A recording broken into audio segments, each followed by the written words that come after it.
Friends, I am CA Pukhraj Mundada, working as assistant professor in Biyani Group of Colleges. I welcomes you all on behalf of GuruKPO.com. Today I am delivering speech on advance payment of tax. What is the meaning of advance payment of tax? What is the utility of advance payment of tax and what is relevance of advance payment of tax? First we discuss what is advance tax. Means कि advance tax basically है क्या? सबसे पहले हम ये देखेंगे advance tax क्या है. What is advance tax? Advance tax is tax on income of previous year is assessed in the assessment year, but the payment of tax is to be made in the same year. मतलब कि जो हम income previous year में earn करते हैं उस पर tax जो होता है वो असेस तो असेसमेंट ईयर में होता है, बट जो हमारे को पेमेंट करना पड़ता है टैक्स का वो सेम ईयर में, मतलब कि प्रीवियस ईयर में हमको पेमेंट करना होता है. That is previous year itself. मतलब जिस साल में हम इनकम अर्न कर रहे हैं उसी साल में हमको टैक्स का पेमेंट करना होता है. It is also known as pay as you earn scheme. मतलब जैसे जैसे आप कमाते हो वैसे वैसे आप टैक्स पे करते जाइए. सेकंड होता है हु इज लायबल टू पे एडवांस टैक्स. मतलब एडवांस टैक्स पे करने की लायबिलिटी किसकी है. मतलब कि सारे असेसी जो इनकम अर्न करते हैं उनकी लायबिलिटी है या नहीं है, या किसको रिलैक्सेशन दिया गया है, वो चीज हम इसमें डिस्कस करेंगे. तो फर्स्ट ये है कि every person whose tax liability after deducting TDS TCS. मतलब टीडीएस और टीसीएस को डिडक्ट करने के बाद यदि उसकी टैक्स लायबिलिटी 10,000 या उससे ज्यादा होती है तो उसको टैक्स का पेमेंट उसी प्रीवियस ईयर यानी सेम प्रीवियस ईयर में ही करना पड़ेगा. हालांकि उसकी जो टैक्स की का असेसमेंट है वो असेसमेंट ईयर में होगा, बट पेमेंट उसको पहले करना होगा, एडवांस में पेमेंट करना होगा. अब इस एडवांस टैक्स के पेमेंट से और किसको रिलैक्सेशन दिया गया वो भी है कि senior resident individual. Senior resident individual कौन होते हैं?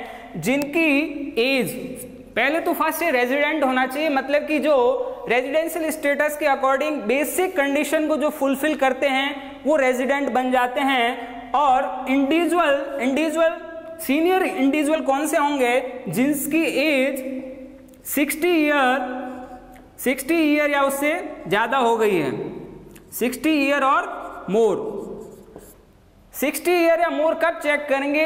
At any time in the previous year. मतलब प्रीवियस ईयर में कभी भी उनकी एज यदि 60 साल या 60 साल को क्रॉस कर जाती है, 60 साल कंप्लीट हो जाते हैं, तो वो सीनियर रेजिडेंट की, सीनियर इंडिविजुअल की कैटेगरी में फॉल हो जाएंगे.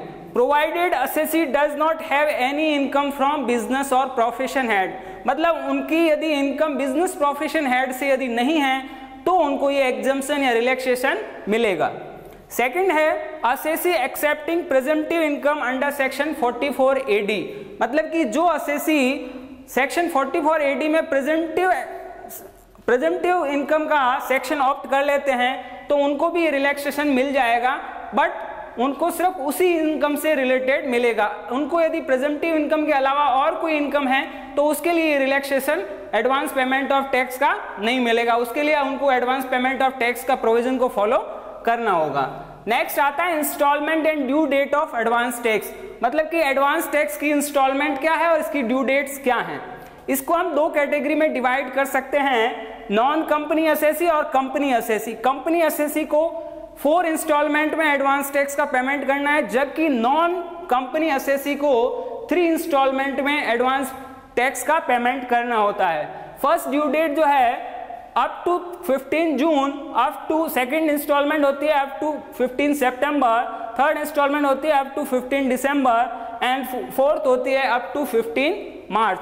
कंपनी के केस में फर्स्ट इंस्टॉलमेंट जो है वो 15% तक हो जाना चाहिए एडवांस पेमेंट ऑफ टैक्स, और सेकंड इंस्टॉलमेंट 45%, थर्ड तक 75 हो जाना चाहिए. टोटल कुल मिला के 75 हो जाना चाहिए, और लास्ट जो इंस्टॉलमेंट है उसमें 100% एडवांस टैक्स का पेमेंट हो जाना चाहिए. नॉन कंपनी के केस में फर्स्ट इंस्टॉलमेंट जो है वो 15 सितंबर को है, तो उसमें उस टाइम तक 30% उनको एडवांस टैक्स का पेमेंट करना चाहिए, और सेकेंड जो इंस्टॉलमेंट है 15 दिसंबर को, वहां तक उनको 60% पेमेंट करना होता है, और नेक्स्ट लास्ट जो इंस्टॉलमेंट, थर्ड इंस्टॉलमेंट होती है नॉन कंपनी एसएससी के केस में, उसमें 100% पेमेंट आपको करना होता है। टैक्स पेड बिटवीन 16 मार्च टू 31 मार्च is also treated as advance payment of tax. मतलब कि यदि आपने 15 मार्च के बाद, मतलब 16 मार्च से 31 मार्च के बीच में भी यदि कोई एडवांस टैक्स का पेमेंट किया है तो वो भी एडवांस टैक्स मान लिया जाएगा, बट वहां पर आपके टैक्स पर मतलब इंटरेस्ट के प्रोविजंस सेक्शन 234C के अप्लाई हो जाएंगे। www.gurukpure.com